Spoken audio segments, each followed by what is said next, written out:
Good afternoon from Nairobi here. It's Peter Ngura, and I'm very happy applying for the position of the Advocacy Manager with the Graca Machel Foundation. 3 reasons inspire me to do so. Number one, as an experienced girls and women rights champion and advocate, I would want to work alongside very experienced readers and very honorable readers like your founder, Mrs. Graca Machel herself, and her team of trustees and implementing team. Number two, I am strong in working in partnership building, movement building, and it looks like it's a key area of your work. I would be very happy to work with women networks in the region, in the East African and South African region, to promote women and rights of girls in equality. And number three,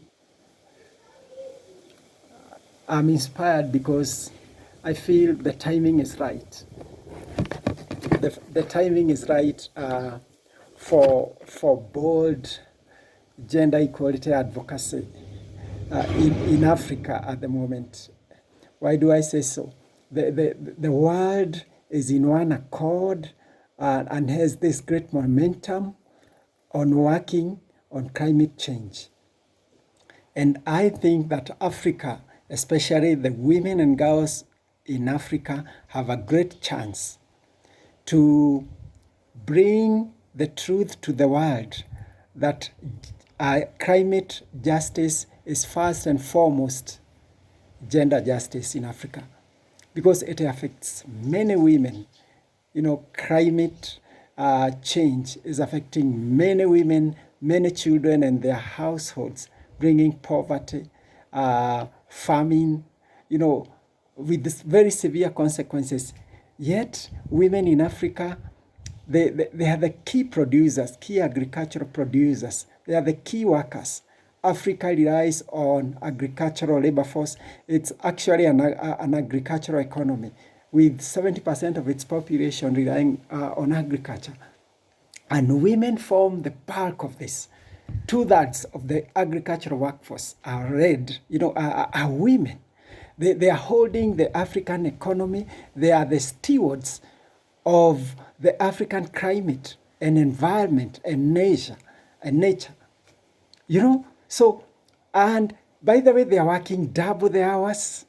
They are suffering most from the poor infrastructural connections, name it, water connections, the poor power connections in Africa, the poor internet. It's girls and women who are suffering more, even as they work to build the African, economy. And so it's so important to let the world know that connectivity to these key infrastructure, determinants like power, like internet, like water. It's so key for women, and it will change the African economy. It will change their lives. It will release many girls to join school. It will release them from child marriage and female genital mutilation, because they are given in marriage, because of they are seen as, for labor, for economic reasons. It's so important. So let me mention the 3 key things, by the way, the key goals I would work on if I got this position. Number one, in terms of the equality on gender on the index, I work with the gender equality indices. For instance, number one, on the equality in equal economic participation and opportunities. My goal would be to work for increased access by women and girls to key agricultural inputs, to the essential agricultural inputs. These are land, credit, and the infrastructure, connections. Of course, when I say LAD, I'm talking about LAD, secure land tenure, as they suffer from insecure land tenure, ownership, inheritance rights, ensuring that, because they are the key investors in agriculture. They are holding Africa, yet they are insecure. And when they are insecure, because of insecure land tenure, customarily, they are not supposed to own land or even inherit it. If we secure them, we secure the economy, because they will invest in confidence. And when it comes to, so I've talked about, rand and credit. Credit, of course, will include the market, it will include information and training and extension services. That access, making sure that the women are accessing this, because they don't. They have no collateral, they don't own land, they have no title to this mostly. So they are treated unequally by creditors, by banking institutions, and we need to bring in registration that empowers them. We need to advocate for that, so that before the law they can be, they can be empowered. And we work with them to make sure that they are secured. They are secured in terms of ownership of land and all that. And then in connections, because the infrastructural connectivity leads to productivity. It will help women, for instance, if they are connected to solar power. Can you imagine clean energy? Their household and themselves cannot suffer from respiratory diseases. They cut the time when they are spending on going to fetch water and to fetch firewood out there, suffer from snake bites, suffer from being taken out of school so that they can go to fetch wood or water. So it's so important. It's really, really so important. So that would be my goal, making sure that more girls and women, more households in Africa access those essential agricultural inputs, land, credit, and infrastructure connections. By the way, I witnessed a very sad event in my country, Kenya, recently. I visited the Maasai people. I have been working there for many years, and recently I did a visit there, and I found that the government had established the first solar energy power station. And then I said, can you imagine what's this? The government wants to tap sunshine and then sell it to its people. It's, to me, I think that is the easiest way to disenfranchise and impoverize women and their communities and their poor communities. Why not instead enable them, bring in policies that bring in cheap and affordable technologies on, like, stoves, stoves that are power saving stoves. Why not bring in policies that empower communities and women and youth to develop community-led, mini grids, mini power grids. There are many ways, instead of monopolizing sunshine that is in Africa, and we have lots of solar energy. Why don't we empower communities and households and women, instead of impoverizing them, to be able to tap it freely so that they can get into more agri-processing. We want to move them up into agri-processing. So ideally, in that very first goal, I also want to reduce the gap on production, the gender gap on agricultural productivity. I want to, most women are very active in entrepreneurs and in economy. They contribute to over 2/3 the agricultural labor force, but they are working mainly in the lower level cadre. They are working even in the informal sector.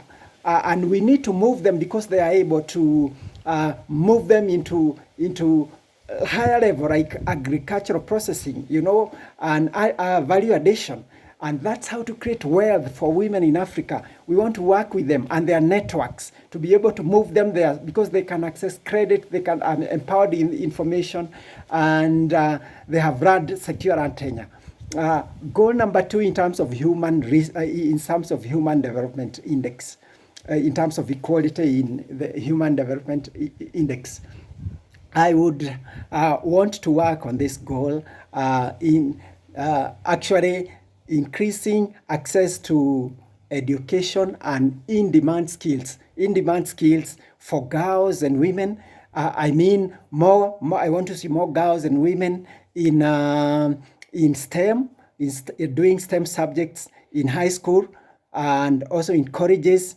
More women and girls taking up positions, taking up vacancies in technical skills, in vocational skills, the TVET colleges, the vocational, technical and vocational skills building.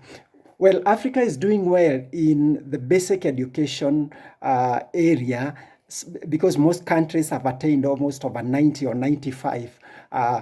Girls are in primary school. But after that, getting into high school, getting into tertiary, getting into vocational, like many girls are dropping out due to teenage pregnancies, we need them to still proceed, empowered to proceed to secondary school and to tertiary, colleges, so that they can get vocational skills. So that would be very, very essential, and not just vocational skills and educational skills.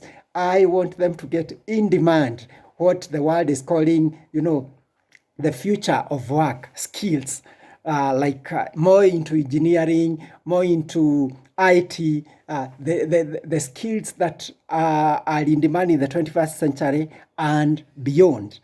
And thirdly, in terms of the index on gender equality in before the law, gender equality before the law and institutions, I would want to work for actually increased equality before the law for girls and women, ensuring that there are no discriminatory laws.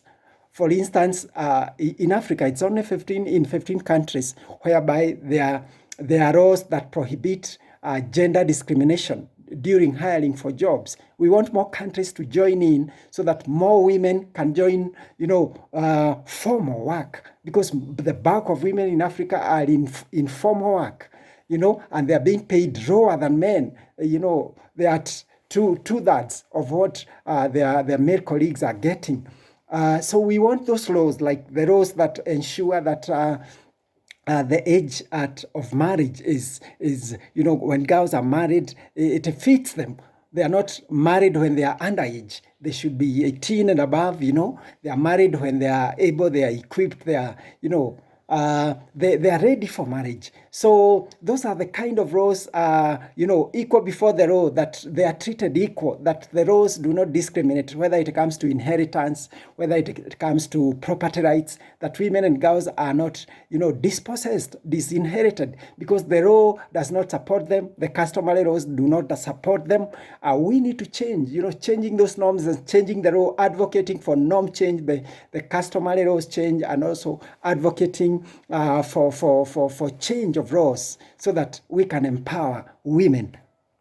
And I would also work on, in that area, on equality before the law institutions for active women and girls citizenship and participation and representation. We want more women in ministerial, in parliament, increased. I know many countries are doing, a number of countries are working on this. We have seen some progress, but we still want more women in parliament, in national parliament, in regional parliaments. We want there are more women in decision-making laws.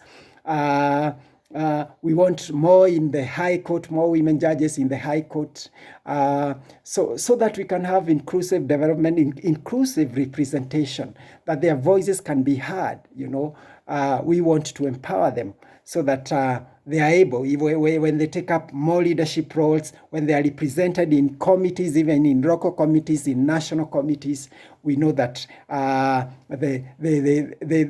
interest, the interest of women is assured, and we are assured of inclusive development and also, lasting prosperity. So that's what inspires me, and that's what I would do if I get this opportunity. And thank you very much for giving me the opportunity to apply. Thank you.